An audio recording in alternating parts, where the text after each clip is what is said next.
Hello दोस्त, तो कैसे हैं। आज हम लोग पढ़ेंगे मानव कर्ण के बारे में।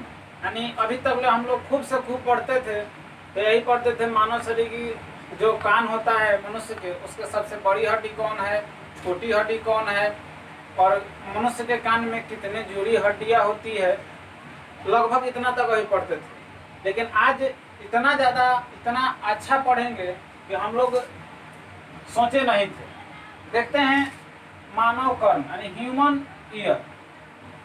मानव का जो कान होता है, इसका मुख्य कार्य होता है, ऐसे देखिए तो ध्वनि ग्रहण करने वाले अंग को मानव कर्ण कहते हैं। यानी कान का काम क्या होता है, ध्वनि को ग्रहण करना। और अब देखेंगे इसमें कि ध्वनि ग्रहण कैसे करता है, ध्वनि अंदर जाता है तो कहाँ कहाँ जाता है, क्या होता है, ध्वनि मस्तिष्क को कैसे भेजता है, या कान के कौन से पार्ट्स जो होता है वह ध्वनि के जो आवेग होते हैं उसको मस्तिष्क तक भेजता है, ताकि हम लोग को यह अनुभव होता है कि हाँ यहाँ से आवाज आया। चलिए, तो ध्वनि ग्रहण करने वाले अंग को कर्ण कहते हैं, यानी कान कहते हैं। इतना तो सिंपल है। तो कि ध्वनि जो अंग ग्रहण करेगा उसे कान कहते हैं। कर्ण के या कान के कार्य यानी मुख्य रूप से इसके दो कार्य माने जाते हैं। एक की ध्वनि तरंगों को ग्रहण करना, यानी फर्स्ट कार्य क्या है कर्ण का, कि ध्वनि तरंगों को ग्रहण करना, यानी ध्वनि तरंग को यह ग्रहण करता है। दूसरा शरीर का संतुलन बनाए रखना, यानी शरीर को संतुलन बनाए रखने के लिए कान बहुत ही महत्वपूर्ण अंग है। देखिएगा, यानी कान का ताप वायुमंडल के ताप के बराबर होता है। यानी वायुमंडल में जितना ताप होगा उतना कान का ताप होगा। देखिएगा नहीं कि कोई कहता है कि कान मार कर गर्म कर देंगे, यानी कान के द्वारा ही शरीर का संतुलन होता है। देखिएगा, कान के बारे में, कान को वैसे मुख्य रूप से 3 भागों में बांटा गया है। एक बाह्य कर्ण, एक मध्य कर्ण और एक अंतः कर्ण। यानी बाह्य कर्ण एक्सटर्नल ईयर, मध्य कर्ण मिडिल ईयर और अंतः कर्ण यानी इंटरनल ईयर। देखेंगे इसमें कि कौन कान का काम क्या क्या है, यानी किस कर्ण का काम क्या है। तो सबसे पहले हम लोग देखेंगे यानी कार्य कैसे ध्वनि जाता है, क्या होता है, वो थोड़ा बाद में देखेंगे। पहले इसका संरचना के बारे में अध्ययन करेंगे ताकि पता चल जाए कि कौन सा अंग कहाँ पे होता है, उसके बाद में हम कार्य देखेंगे। चलिए, तो कर्ण की जो संरचना होता है, तो कर्ण कितने प्रकार के होते हैं, तो इसके 3 भाग होते हैं कर्ण के। फर्स्ट है बाह्य कर्ण, यानी एक्सटर्नल ईयर जिसको बोलते हैं। देखिएगा, बाह्य कर्ण में सबसे पहला हम लोग देखेंगे पिन्ना, जिसको हम लोग कर्ण पल्लव भी बोलते हैं। पिन्ना यानी पिन्ना जो होता है कान का बाहरी हिस्सा होता है। कान के जो बाहरी हिस्सा देख रहे हैं ये सब इसको क्या बोलते हैं, पिन्ना बोलते हैं। चलिए, इसे अवशेषी अंग भी माना जाता है, यानी इसे क्या बोलते हैं, पिन्ना को क्या बोलते हैं, अवशेषी अंग। और हम इसके पहले हम बता चुके थे कि मनुष्य के शरीर में 100 अवशेषी अंग होते हैं। इसके बाद देखिएगा, जो पिन्ना होता है वह उपास्थि का बना होता है। उपास्थि का, आप लोग कहिएगा कि एक अस्थि होता है, एक उपास्थि होता है। तो यह उपास्थि का बना होता है। अब कहिएगा उपास्थि सर क्या होता है, तो शॉर्ट में देख लीजिए इतना कि शरीर के जो भी अंग है, अगर उसको क्या करेंगे, जिसको दबाएंगे मोड़ेंगे मुड़ जाएगा तो समझिएगा कि वह हड्डी का नहीं है। अगर नहीं मुड़ेगा तो हड्डी या मुड़ जाएगा तो समझिएगा कि क्या उपास्थि का होगा। लेकिन इसमें भी एक कंडीशन होता है कि जैसे मुड़ने के बाद मोड़ दीजिएगा, मोड़ कर छोड़िएगा तो वो अपने अवस्था में चले जाए। जैसे कर्ण को देखिएगा, अगर मोड़ कर छोड़ रहे हैं तो देखिएगा अपने आप जैसा था वैसा हो गया, तो यह उपास्थि का बना होता है। लेकिन हड्डी को अगर मोड़िएगा तो मुड़ेगा ही नहीं। तो उपास्थि क्या होता है कि जिसको मोड़ने पर मोड़ दिया जाए लेकिन फिर छोड़ा जाए तो वो अपने आप में जिस तरह था उस तरह हो। जैसे हम लोग पढ़ते हैं मनुष्य के श्वास नली में क्या होता है, तो वह उपास्थि के बने अपूर्ण वलय होते हैं। तो यह उपास्थि का बना होता है। तो पिन्ना समझ गए कि यह कान का बाहरी हिस्सा होता है, यह ध्वनि को ग्रहण करता है। पिन्ना क्या करता है, यह ध्वनि को ग्रहण करता है। आगे देखेंगे 2 नंबर ऑडिटरी कनाल। ऑडिटरी कनाल जो होता है, देखिएगा इसको बोलते हैं श्रवण नलिका। क्या बोलते हैं, श्रवण नलिका। यानी जैसे ही यहाँ पे ध्वनि आया, आने के बाद यह जाने का एक रास्ता है। जिस तरह हम लोग भोजन करते हैं और करने के बाद में यानी ग्रसनी जो होता है उसमें 2 छिद्र होता है, कंठ द्वार, निगल द्वार। तो निगल द्वार के माध्यम से ग्रास नली में जाता है, तो वह जाने का ग्रास नली रास्ता है। वैसे ही ऑडिटरी कनाल जो होता है वह इसे श्रवण नलिका बोलते हैं, और इसी के माध्यम से यह क्या होता है, ध्वनि जाता है। चलिए अंदर जाता है। आगे देखेंगे ईयर ड्रम। ईयर ड्रम को टेम्पेनिक मेम्ब्रेन या कान का पर्दा भी बोलते हैं। देखिएगा, आप लोग नाम सुने होंगे कान का पर्दा। जाते हैं कभी हम लोग मेडिकल में, तो मेडिकल में छट जाता है, लोग बोलता है कि इसका कान का पर्दा जो है फटा हुआ है, तो लोग बोलता है कि ज्यादा अगर साउंड सुनने से कान का पर्दा फट जाता है, तो ये भी होता है। तो देखिएगा, कान का पर्दा जो होता है यह यहीं पे होता है, यहाँ से आवाज आता है। यदि यहाँ पे क्या होता है कि ज्यादा ध्वनि एकाएक जब मिलता है इसको, तो टकरा जाता है, क्योंकि जो कान का जो ऑडिटरी कनाल होता है वो ऐसे, इसका स्ट्रक्चर जो होता है वो हल्का टेढ़ा होता है, ताकि ध्वनि डायरेक्ट पर्दे पर न पहुंचे, क्योंकि और डायरेक्ट पर्दा पर पहुंचेगा तो क्या हो जाएगा, तुरंत यह फट जाएगा। इसीलिए हल्का टेढ़ा होकर जाता है, ताकि ध्वनि इधर उधर होते हुए और धीरे धीरे यहाँ पे पहुंचे। बहुत से व्यक्तियों में क्या होता है कि यह सीधी होती है, तो जिसमें सीधी यह होती है पिन यानी ऑडिटरी कनाल, उसी का जो कान का पर्दा है ज्यादा फट जाता है, यानी जल्दी उसका फट जाता है। चलिए, तो ईयर ड्रम यानी क्या हुआ, तो यह कान का पर्दा है। इसका काम क्या है, तो यह क्या होता है कि ध्वनि को यहाँ पे हल्का रोक कर और यहाँ से तेजी से अंदर जाने देता है। अब देखिएगा, इसी में एक होता है रूमिनस ग्रंथि, जो ऑडिटरी कनाल होता है, इसी के रास्ते के मैंने ऑडिटरी कनाल के ऊपर एक ग्रंथि होती है, इसका नाम होता है रूमिनस ग्रंथि। इस ग्रंथि से क्या होता है कि मोम के जैसा चिपचिपा पदार्थ यानी वेक्स के जैसा एक चिपचिपा पदार्थ का श्रवण करता है, जो धूल को अंदर से जाने से रोकता है, यानी धूल अंदर ना जाए, इसको कौन रोकता है, तो रूमिनस ग्रंथि। आगे इससे क्वेश्चन भी पूछ सकता है, जिसको हम लोग देखते हैं, थोड़ा ऐसा पता सुनने में गजब लगता है, खोंट का नाम हम लोग सुने होंगे। तो वह खोंट क्या है, तो वही जो रूमिनस ग्रंथि होता है, इसी से एक वेक्स के जैसा यानी मोम के जैसा पदार्थ निकलता है, और यह पदार्थ निकलता है तो यह तो अपने चिपचिपा है, और बाहर से जब ध्वनि के साथ अगर धूल कण जाते हैं तो वह क्या करता है कि इसी को रोकने का काम करता है, वह अपने आप में रोक लेता है। जब रोक लेता है तो वही उसको हम लोग खोंट बोलते हैं। तो अब देखेंगे हम लोग यानी, चलिए तो अब हम लोग देखेंगे मध्य कर्ण, मिडिल ईयर। तो मिडिल ईयर यहाँ तक ले, यानी याद रखिएगा, टेम्पेनिक मेम्ब्रेन कान के पर्दा तक हम लोग का जो होता है वह बाह्य कर्ण होता है। इसके आगे देखेंगे कहाँ तक होता है मध्य कर्ण।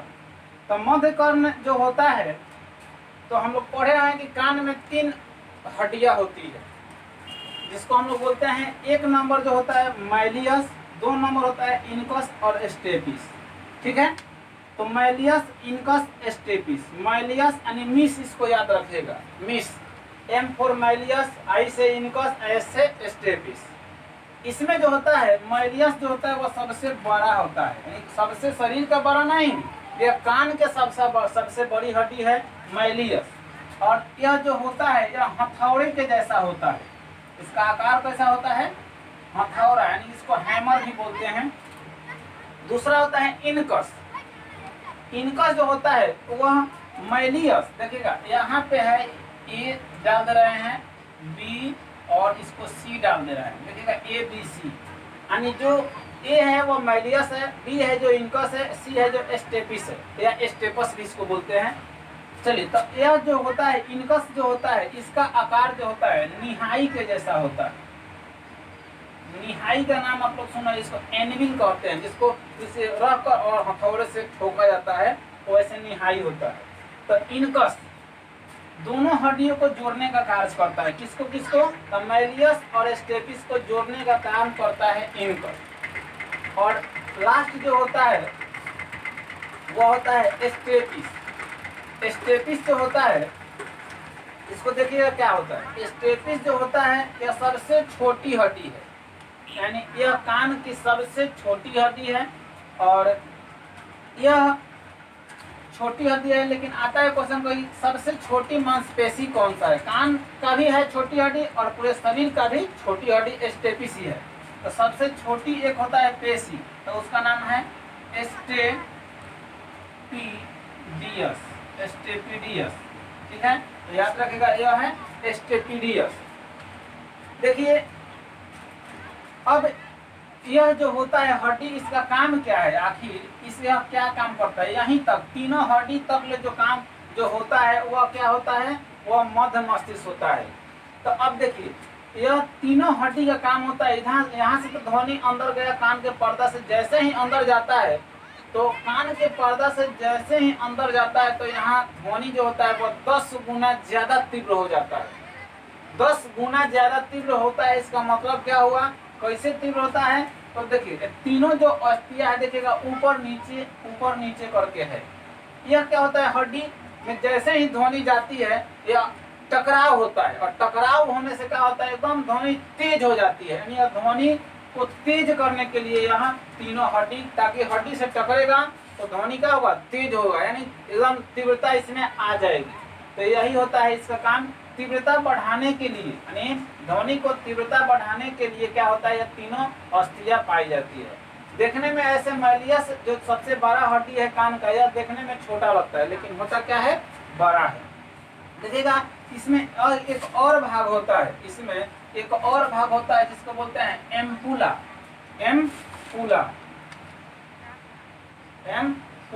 यह 3 अर्धचंद्राकार नलियां है जो संतुलन बनाने का कार्य करती है। एम्पुला क्या है, ध्वनि ज्यादा तीव्र हो गया तो पर भी संतुलन बनाएगा, ध्वनि अगर कम तीव्र है, मान लीजिए कि अगर टकराव कम हुआ तो उसको तेज करके यानी संतुलन बनाता है। ध्वनि को आपस में संतुलित रखने का काम कौन करता है, एम्पुला। एम्पुला क्या है, तो जो 3 अर्धचंद्राकार नलियां होती है उसको क्या बोलते हैं, एम्पुला बोलते हैं। अब देखिए इसमें क्या होता है, ध्वनि तरंग जैसे ही कान के पर्दा से अंदर जाता है तो यहाँ पे मिडिल जो ईयर होता है, यहाँ पे ध्वनि तरंग यांत्रिक ऊर्जा में बदल जाता है। क्या होता है ध्वनि में, तो ध्वनि तरंग किसमें बदल जाता है, यांत्रिक ऊर्जा में बदल जाता है। फिर अब हम लोग देखेंगे कि लास्ट में क्या होता है अंतःकरण के बारे में। तो इसमें देखिएगा आता है क्वेश्चन कि मनुष्य के कान में कितनी अस्थियां होती है, तो कितनी कह दिया तो 6, कितना जोड़ी कह देगा तो 3। तो यह अब लास्ट में हम लोग देखेंगे, तो दोस्तों देखेंगे अब लास्ट में अंतःकरण। अंतःकरण जो होता है, अभी हम लोग देखें कि मध्य कर्ण में क्या होता है कि ध्वनि तरंग जो होता है यांत्रिक ऊर्जा में बदल जाता है, और अंतःकरण में क्या होता है, यांत्रिक ऊर्जा पहले हाइड्रोलिक में बदलता है और फिर यह हाइड्रोलिक में बदलने के बाद यह विद्युत तरंग में बदल जाता है, और विद्युत तरंग में बदलने के बाद यही विद्युत तरंग हमारे मस्तिष्क तक जाता है और उसको हम लोग सुन पाते हैं। अब देखिएगा इसमें पढ़ेंगे अर्थ रचना है कॉकलिया, इसको चोचलिया मत पढ़िएगा, कॉकलिया। कॉकलिया क्या है, यह एक घेंघा के समान होता है, एक रचना होता है। इसमें 3 लाख हेयर सेल होते हैं।